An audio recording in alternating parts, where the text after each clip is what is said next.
Assalamualaikum warahmatullahi wabarakatuh. Salam, selamat sore, salam sejahtera bagi kita sekalian. Om Swastiastu, Namo Buddhaya, salam kebajikan. Rekan-rekan media dan seluruh masyarakat Indonesia. Pada sore hari ini, saya akan menyampaikan penjelasan terkait beberapa pemberitaan yang berkembang di beberapa media massa mengenai Jaksa Agung sebut korupsi di bawah 50 juta cukup dikembalikan kerugian negara. Melalui siaran pers ini, Pusat Penerangan Hukum Kejaksaan Agung menyampaikan beberapa hal sebagai berikut. Yang pertama, kami ingin menyampaikan bahwa pada rapat kerja dengan Komisi 3 DPR RI pada Senin 17 Januari 2022, beberapa anggota Komisi 3 DPR RI memberikan pertanyaan kepada Bapak Jaksa Agung Republik Indonesia. Anggota Komisi 3 DPR RI, Bapak Beni Kaharman, menyampaikan kepada Jaksa Agung RI yang intinya, kasus korupsi di bawah 1 juta janganlah diproses. Tapi sampai saat ini, kami dapat data banyak kasus korupsi di bawah 1 juta masih diproses. Ini kemudian dibilang hukum kita tumpul ke atas, tajam ke bawah. Alangkah baiknya kalau Pak Jaksa Agung membuat kebijakan supaya kasus korupsi 1 juta ke bawah tidak diproses. Lebih baik proses kasus besar daripada kasus kecil. Kemudian selanjutnya adalah pertanyaan yang diajukan anggota Komisi 3 DPR RI, Bapak Supriyansah, juga menyampaikan kepada Jaksa Agung RI, yang pokoknya tidak sedikit kasus dana desa dengan nilai rendah, yang anggaplah hanya beda 7 juta, beda 5 juta, tapi karena masuk di pengadilan, mesti ada tuntutan, dan akhirnya diputus sekian tahun. Kalau dipikir-pikir, kalau nilainya kecil seperti itu, saya mengharapkan Jampitsus ada terobosan pengembalian uang daripada di penjara orang ini. Lebih banyak biaya makan dia di dalam ketimbang dengan apa yang kita kejar. Toh juga bangsa ini memiliki keterbatasan soal ketersediaan lapas yang sudah over capacity. Luar biasa kalau kita paksa masuk tapi nilainya rendah. Apa ada solusi atau memang kita harus lurus tegak memenjarakan orang meskipun nilainya cukup kecil? Atas kedua pertanyaan tersebut, Bapak Jaksa Agung Republik Indonesia pada rapat kerja hari Kamis tanggal 27 Januari 2022 memberikan penjelasan bahwa terhadap perkara-perkara dana desa yang kerugiannya tidak terlalu besar dan perbuatan tersebut tidak dilakukan secara terus-menerus atau keep going, maka dihimbau untuk diselesaikan secara administratif dengan cara mengembalikan kerugian tersebut, dan terhadap pelaku dilakukan pembinaan melalui inspektorat untuk tidak mengulangi perbuatannya. Selanjutnya, Bapak Jaksa Agung menjelaskan juga terkait perkara korupsi dengan nilai kerugian keuangan 1 juta rupiah. Sesuai data yang kami terima oleh Kejaksaan, terdapat satu penyidikan yang dilakukan oleh Polresta Pontianak dalam perkara pungutan liar atau pungli yang melibatkan seorang wasit dengan nilai Rp2.200.000. Dan saat ini perkara tersebut masih dalam tahap pra penuntutan di Kejaksaan Negeri Pontianak.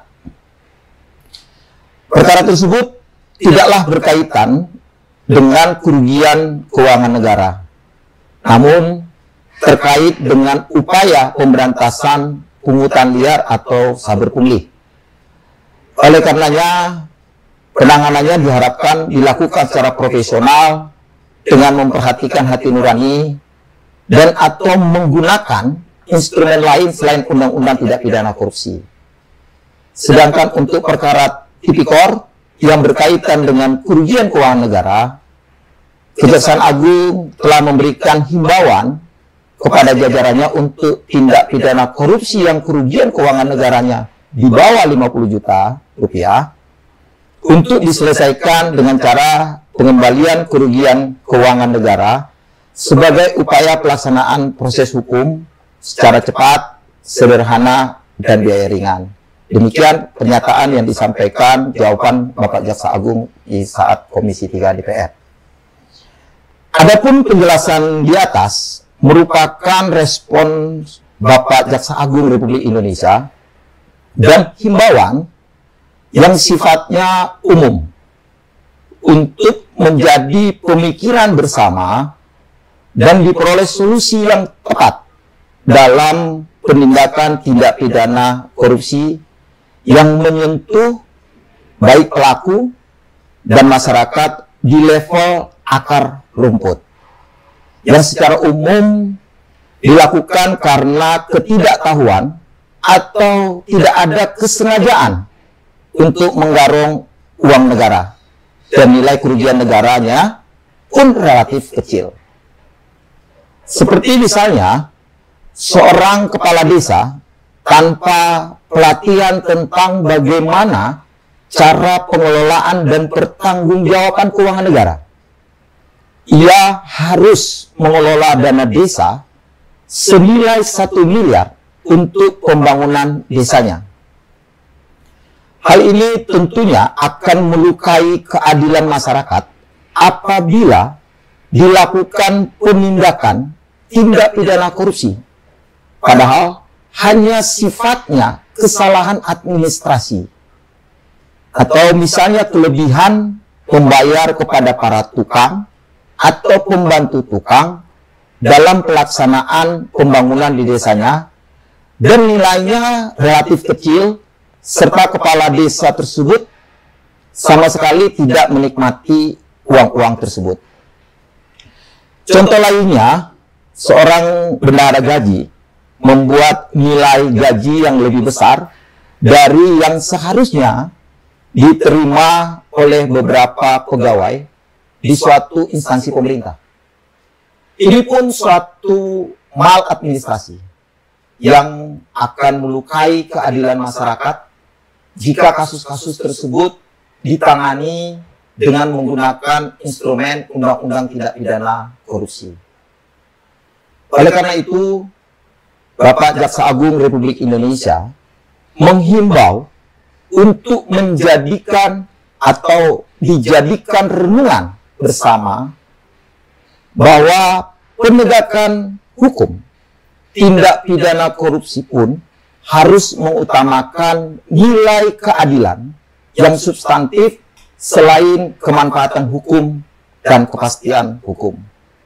Upaya preventif pendampingan dan pembinaan terhadap kepala desa oleh jajaran kejaksaan atau inspektorat baik kabupaten kota menjadi hal yang sangat penting dan prioritas.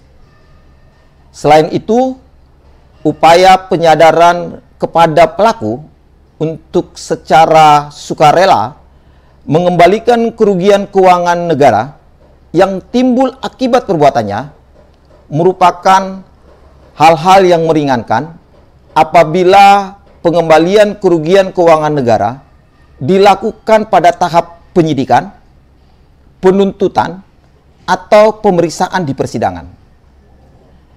Kejaksaan mengapresiasi jika terduga pelaku telah mengembalikan secara sukarela ketika tim inspektorat telah turun dan menemukan kerugian keuangan negara sebelum tindakan penyidikan dilakukan oleh aparat penegak hukum. Dan perkara itu sifatnya kesalahan administratif serta kerugian negara yang timbul juga relatif kecil. Untuk perkara yang model inilah Bapak Jaksa Agung wacanakan dalam bentuk himbauan untuk ditangani dengan menggunakan instrumen lain selain instrumen Undang-Undang Tindak Pidana Korupsi.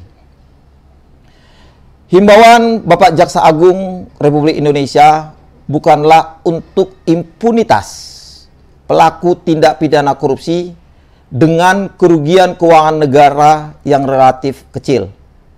Tetapi wacana itu dibuka untuk dibahas ke publik agar penindakan tindak pidana korupsi pun berdasarkan pemikiran yang jernih atas hakikat penegakan hukum itu sendiri, yaitu pemulihan pada keadaan semula. Kedua, terkait perkara korupsi dengan nilai kerugian keuangan negara di bawah 1 juta rupiah. Sebagaimana yang telah kami sampaikan di atas, bahwa perkara tersebut tidaklah berkaitan dengan kerugian keuangan negara, namun terkait dengan upaya pemberantasan pungutan liar atau saber pungli. Oleh karena itu, Bapak Jaksa Agung Republik Indonesia menyampaikan pada saat di DPR RI agar penanganannya diharapkan dilakukan secara profesional dengan memperhatikan hati nurani dan atau menggunakan instrumen lain selain Undang-Undang Tindak Pidana Korupsi. Selanjutnya, Bapak Jaksa Agung RI juga menyampaikan untuk perkara tindak pidana korupsi yang berkaitan dengan kerugian keuangan negara, Kejaksaan Agung telah memberikan himbauan kepada jajarannya untuk tindak pidana korupsi yang kerugian keuangan negara di bawah 50 juta rupiah agar diselesaikan dengan cara pengembalian kerugian keuangan negara sebagai upaya pelaksanaan proses hukum secara cepat, sederhana, dan biaya ringan. Sedangkan pandangan terkait analisis nilai ekonomi dalam tindak pidana korupsi juga perlu menjadi perhatian aparat penegak hukum, di mana dapat dibayangkan korupsi 50 juta harus ditangani oleh aparat penegak hukum, baik itu dari tahap penyidikan sampai dengan eksekusi, dengan biaya operasional penanganan perkara yang dikeluarkan oleh negara bisa melebihi dari 50 juta dari kerugian yang ditimbulkan tersebut. Hal ini akan menjadi beban pemerintah seperti biaya makan, minum, dan sarana lainnya kepada terdakwa apabila terdakwa tersebut diproses sampai dengan eksekusi atau di lembaga pemasyarakatan. Artinya, analisis cost and benefit penanganan perkara tindak pidana korupsi juga penting menjadi pertimbangan dalam rangka mencapai nilai keadilan masyarakat dan nilai kemanfaatan hukum. Demikian kira-kira rekan-rekan sekalian, siaran pers kami sampaikan, di mana Bapak Jaksa Agung Republik Indonesia mengharapkan penjelasan ini tidak menjadi pemberitaan yang negatif atau penafsiran yang negatif di masyarakat.